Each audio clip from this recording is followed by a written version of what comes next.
คุณพ่อทองใบสมจิตประภานายกเทศมนตรีเทศบาลนครหกศรีจุดธูปเทียนบูชาพระรัตนตรัยขอเรียนเชิญครับ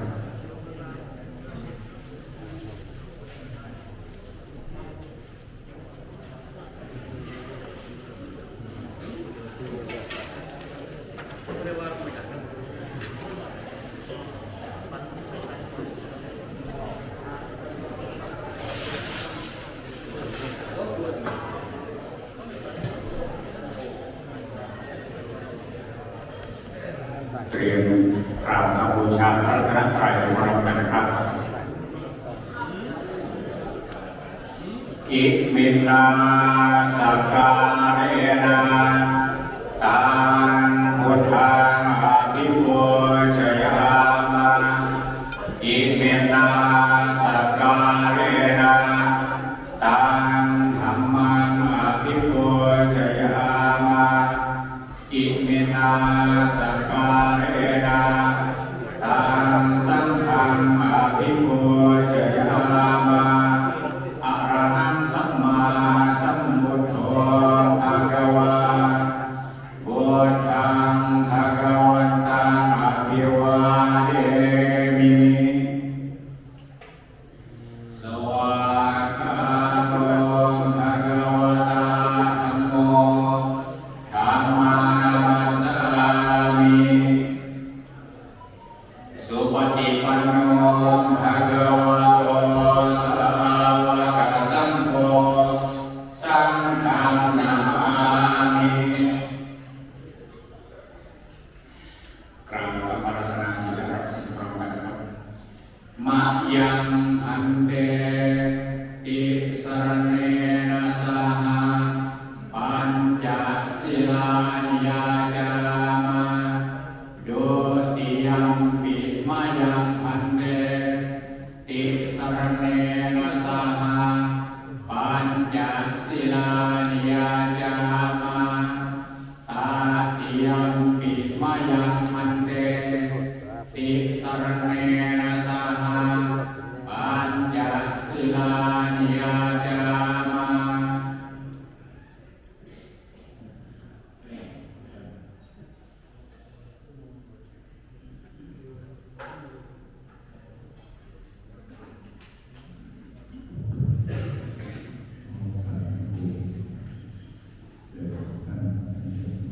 ทัสสะนะโมตัสสะภะคะวะโตอะระหะโตสัมมาสัมพุทธัสสะ ธัมมังสรณังกัจฉามิ พุทธังสรณังคัจฉา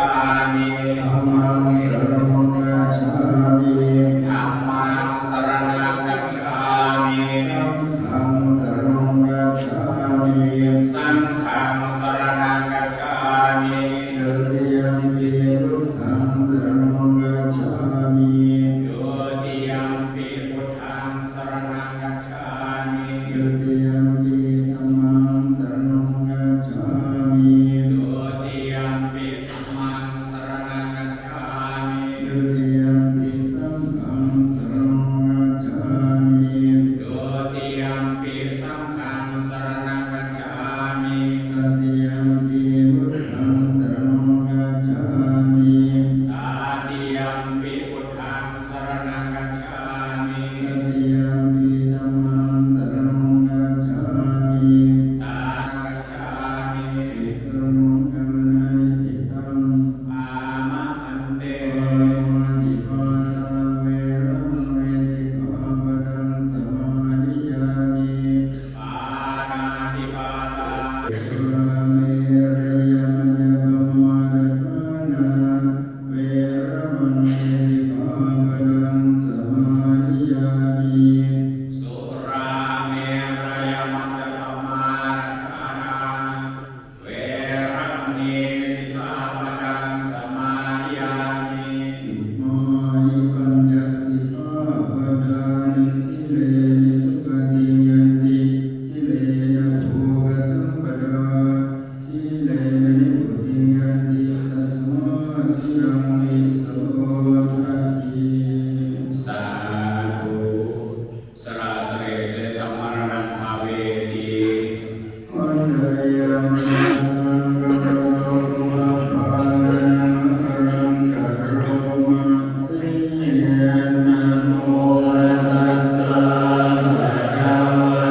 อานันตระปัจจโย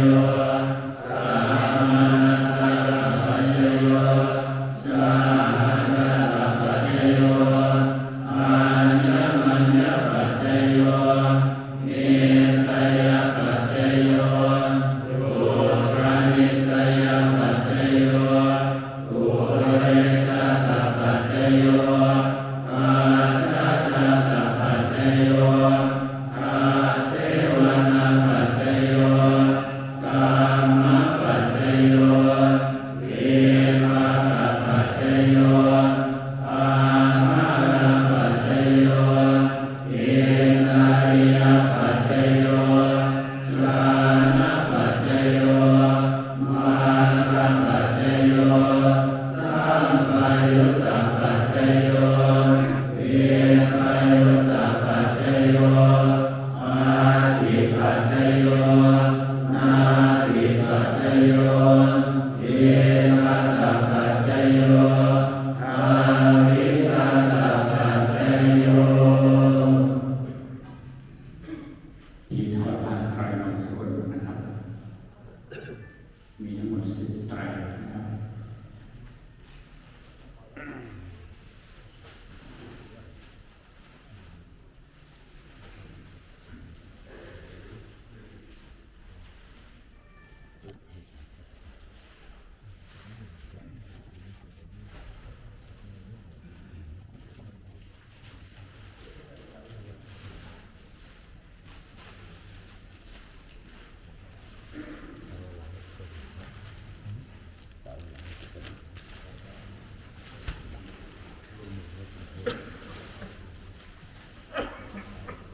สำหรับทายกทายาที่อยู่ข้างล่างเป็นคนงานสาธุด้วยกันเลยครับ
อานิจจา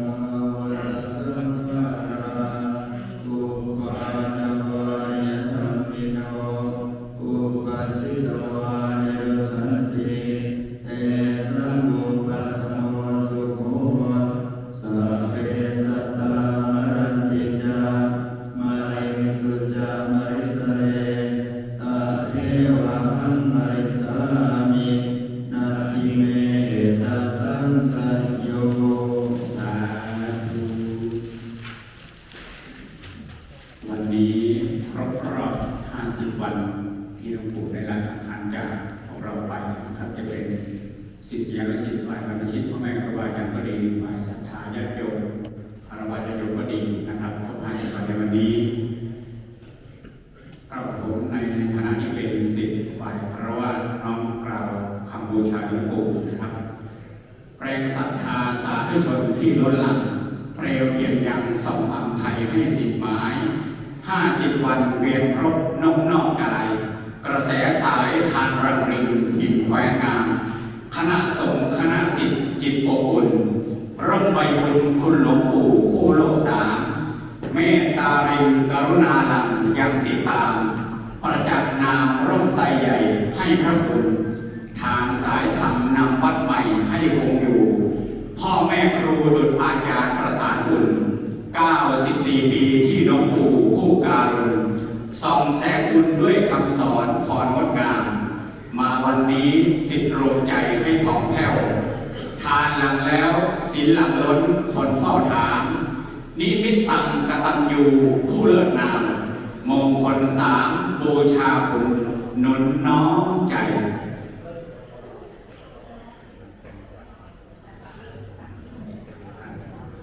ถวายพระพรพร้อมกันตั้งนะโมพร้อมกัน3 จบนะครับนะโมตัสสะภะคะวะโตอะระหะโตสัมมาสัมพุทธัสสะนะโมตัสสะภะคะวะโตอะระหะโตสัมมาสัมพุทธัสสะนะโมตัสสะภะคะวะโตอะระหะโตสัมมาสัมพุทธัสสะอริยสัจนะครับอิมานิมยังทันเตทัตตานิสัพปริวารานิศีลวัตตัสสะโอโนชยามะสาธุโนพันเตศีลปันโตอิมานิทัตตานิสัพปริวารานิปฏิคันหาตุอัมหากังทีฆะรตังอิตายะสุขายะข้าแต่ท่านผู้ทรงศีลผู้เจริญข้าพเจ้าทั้งหลายขอน้อมถวายภัตตาหารกับสิ่งของที่เป็นบริวารทั้งหลายเหล่านี้แด่ท่านผู้ทรงศีลขอท่านผู้ทรงศีลจงรับภัตตาหารกับสิ่งของที่เป็นบริวารทั้งหลายเหล่านี้ของข้าพเจ้าทั้งหลายที่ได้น้อมนำมาเพื่อให้เป็นประโยชน์และความสุขแก่ข้าพเจ้าทั้งหลายแก่ญาติทั้งหลายมีบิดามารดาครูประชาอาจารย์สามีภรรยาบุตราบุตรีและสรรพสัตว์ทั้งหลายเมื่อท่านเหล่าใดไม่ทราบขอให้เทพเจ้าเหล่าเทวาผู้มีตาทิพย์มีหูทิพย์และมีใจเป็นธรรมจงนำข่าวสารการให้ส่วนบุญนี้ไปแจ้งแก่ท่านเหล่านั้นเมื่อท่านเหล่านั้นทราบแล้วขอจงอนุโมทนาในส่วนบุญที่ข้าพเจ้าทั้งหลายได้กระทำแล้วเมื่อตกทุกข์ขอให้พ้นจากความทุกข์เมื่อมีความสุขแล้วขอให้สุขยิ่งขึ้นไปด้วยเดชะกุศลผลบุญที่ข้าพเจ้าทั้งหลายได้กระทำแล้วจงเป็นเหตุเป็นปัจจัยเพื่อกระทำให้แก่ซึ่งพระนิพพานในอนาคตการเบื้องหน้านั้นเถิด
กิ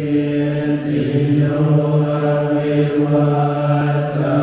นตุสัพพะโรโควินาศตุมาเตภวันวันตรายโยสุขีอายุโกภวะอภิวันธนาสิริสนิจังวุฒาปัจจายโนจัตตารโอธรรมาวัฏฏันติอายุวันโนสุขังภาลังกาติเมกาติเมอาริมิราสัพพัจจเมเอตานังกินันตจาบุเปกัตตมนุสสรังนาหิรุนังวัสสุโภวาริยังวัญญาปริเทวนานาตังเปตานัมมัตตายาเทวังตินังวิราตโยปายัญจาโพราติยาตินาสัมปันเมสุปฏิทิตาเอราลังนิกายสาธานาโสอุปกัปปติโสยันติธัมโมจะอายัมนิรัสสิโตเปตานะพุทธาจักขันธาปุราภาลังจะภิกขุนังมโนปารินังตุเทหิปุญญังปัสสุตังอนัปปะทันตินัตถังทยานุภาเวนะรังกะยะเนสัสสะดุ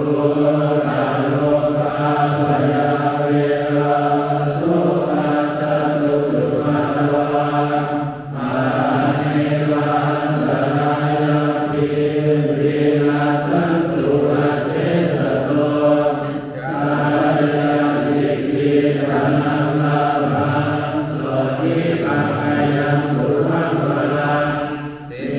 ริอายุจวันโนจาโภคังวุฒิจยัสสวาสัพพะสัจจายุจาจีวะสิทธิภวันตุเตภาวะพุทธะปะมังคัง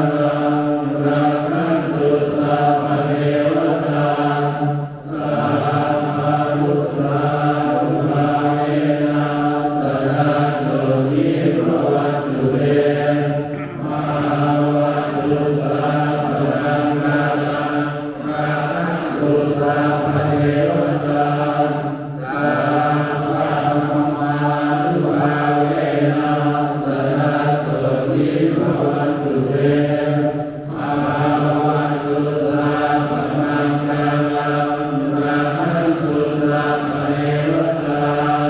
สัพพะสังฆานุภาเวนะสดาโสทิภวันตุเต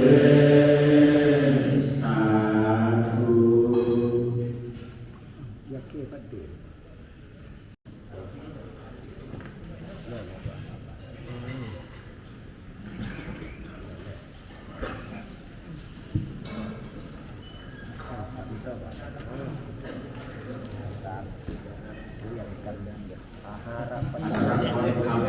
ที่มากับพ่อแม่ครูบาอาจารย์นะครับขึ้นมาที่บนบทด้วยนะครับ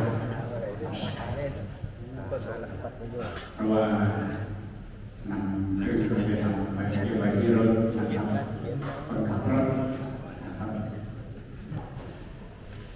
เป็นมหาวิชามันต้องออกไปร้องแค่มาแค่ผมมาอ่านก็เข้าใจมากกล้าเลยครับแต่ไม่กล้า น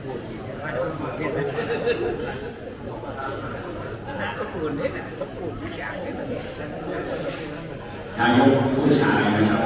มาครับขอบคุณเชิญนะครับนายกผู้ชายที่เป็นแรงนะครับ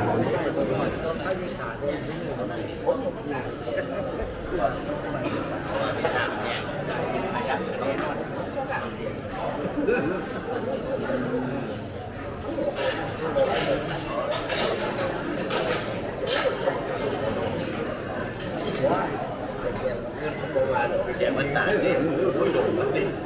เขาสุวรรณสุดยอดพลมาจาก